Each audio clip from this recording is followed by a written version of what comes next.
Alcohol ఈ పేరు వినడానికి కూడా కొంతమంది ఇష్టపడరు, మరికొంతమంది మందు కొట్టకుండా అస్సలు ఉండలేరు, ఇంకొంతమంది దాదాపుగా రోజంతా తాగుతూనే ఉంటారు. ఇలా ఆల్కహాల్కి ఎడిక్ట్ అయిన వాళ్ళు సాధారణ జీవనశైలి చాలా భిన్నంగా ఉంటుంది. మద్యానికి బానిసైన వాళ్ళ జీవితంలో ఎన్నో మార్పులు ఉంటాయి. ధనవంతులు కూడా ఈ మద్యం కారణంగా పేదవాళ్ళుగా మారిన ఎన్నో సందర్భాలు కూడా చూస్తూ ఉన్నాం. అసలు ఆల్కహాల్ తాగడం వలన ఎందుకు మత్తు ఎక్కుతుంది, అలాగే శరీరంలో ఎలాంటి మార్పులు జరుగుతాయి, ఇలాంటి ఇంట్రెస్టింగ్ విషయాలు ఈ వీడియోలో వివరంగా తెలుసుకుందాం. సంతోషంగా ఉన్నా, బాధ కలిగినా, ఎలాంటి మూడ్లో ఉన్నా చాలామంది డ్రింక్ చేస్తూ ఉంటారు. ఇక న్యూ ఇయర్ వంటి పార్టీ సమయాల్లో అయితే ప్రత్యేకంగా చెప్పాల్సిన పని లేదు, ప్రతి ఒక్కళ్ళు మునిగిపోయి తేలాడుతూ ఉంటారు. అయితే చాలామంది అసలు ఆల్కహాల్ అంటే ఏంటో తెలియకుండానే ఎడిక్ట్ అయిపోతూ ఉంటారు. ఆల్కహాల్ ఎన్నో రకాలుగా ఉంటుంది. చాలామంది ఎక్కువగా తాగుతుంది ఎథనాల్ ఆల్కహాల్ని ఎలా తయారు చేస్తారో దాదాపుగా స్కూల్లోనే తెలుసుకొని ఉంటారు. అయితే ఆల్కహాల్ శరీరం పైన ఎలాంటి ప్రభావితం చూపుతుందో ఇప్పుడు తెలుసుకుందాం. ఆల్కహాల్ తాగేటప్పుడు 2% నోట్లోనే కరిగిపోతుంది. మిగిలిన ఆల్కహాల్ చిన్న పేగుల ద్వారా కడుపులోకి వెళ్తుంది. ఇక అక్కడి నుంచి మన రక్తంలో కలిసిపోతుంది. ఎప్పుడైతే మన రక్తంలో మద్యం కలిసిపోతుందో అప్పుడు దాని ప్రభావం చూపించడం మొదలవుతుంది. ఎవరైతే మందు తాగుతూ ఉంటారో వాళ్ళ పరిస్థితి అధ్వానంగా మారుతుంది. ఆల్కహాల్లో ఉండే కొన్ని మూలకాలు రక్తంలో కలిసిపోతుంది. అలా రక్తం ద్వారా శరీరంలో ప్రతి అవయవానికి ఆల్కహాల్ చేరుకుంటుంది. ఎప్పుడు ప్రమాదంగా మారుతుందంటే తాగిన మందు మెదడుకు చేరుకున్నప్పుడు ఆలోచన శక్తి కోల్పోతారు. రక్తం ద్వారా ఆల్కహాల్ మెదడుకి చేరుకున్నప్పుడు అది న్యూరాన్స్ మీద ఎక్కువ ప్రభావితం చూపుతుంది. అందుకే మెదడులో ఉన్న నరాలు సందేశాన్ని పంపించలేవు. ఆ సమయంలో మద్యం సేవించిన వారిలో ఒక కన్ఫ్యూజన్ మొదలవుతుంది. వాళ్ళు ఆలోచన శక్తిని కోల్పోతారు. ఎప్పుడైనా వాళ్ళ మూడ్ సరిగ్గా లేకపోతే మద్యం తాగడానికి ఇష్టపడతారు. సంతోషమైన దుఃఖమైనా సరే చాలామంది ఆల్కహాల్ని తాగి ఆనందిస్తూ ఉంటారు. ముఖ్యంగా బాధలో ఉన్నప్పుడు ఎక్కువగా ఆల్కహాల్ని తీసుకుంటూ ఉంటారు. అందుకు కారణం సెరోటోనిన్, డోపమైన్ అనే 2 హార్మోన్స్ని శరీరం రిలీజ్ చేస్తుంది. ఇవి సంతోషాన్ని కలిగించే హార్మోన్స్.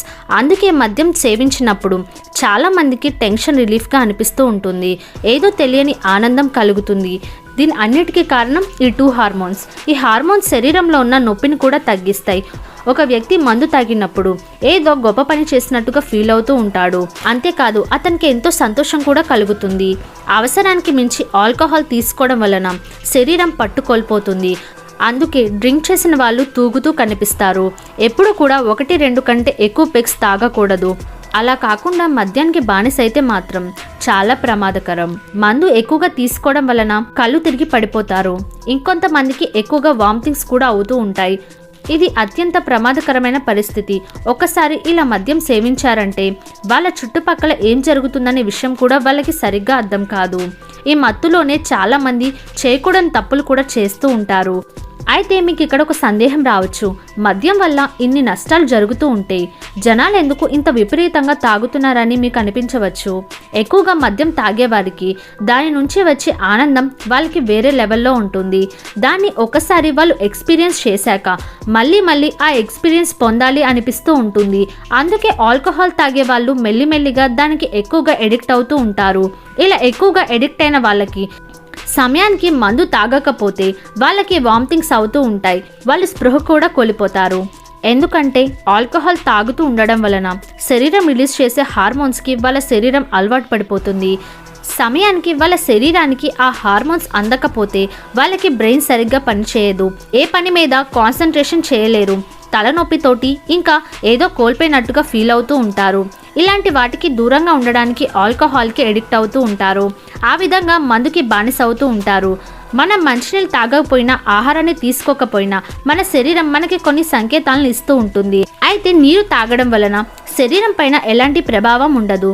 కానీ మందు తాగడం వలన కేవలం లివర్ మాత్రమే కాదు, కిడ్నీలు కూడా పాడవుతాయి. ఎందుకంటే రక్తం నుంచి ఆల్కహాల్ని ఫిల్టర్ చేయడానికి కిడ్నీలు ఎక్కువగా పనిచేయాల్సి ఉంటుంది.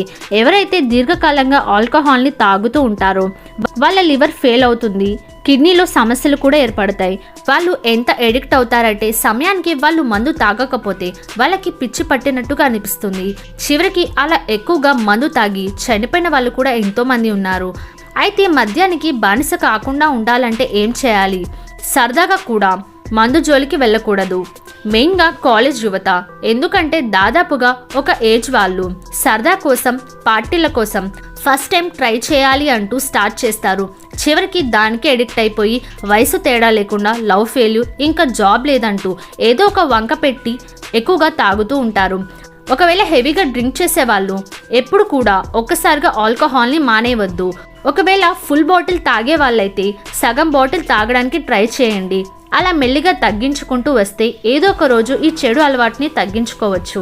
ఫ్రెండ్స్, ఈ వీడియోని మీ ఫ్రెండ్స్ అండ్ ఫ్యామిలీ మెంబర్స్కి తప్పకుండా షేర్ చేయండి.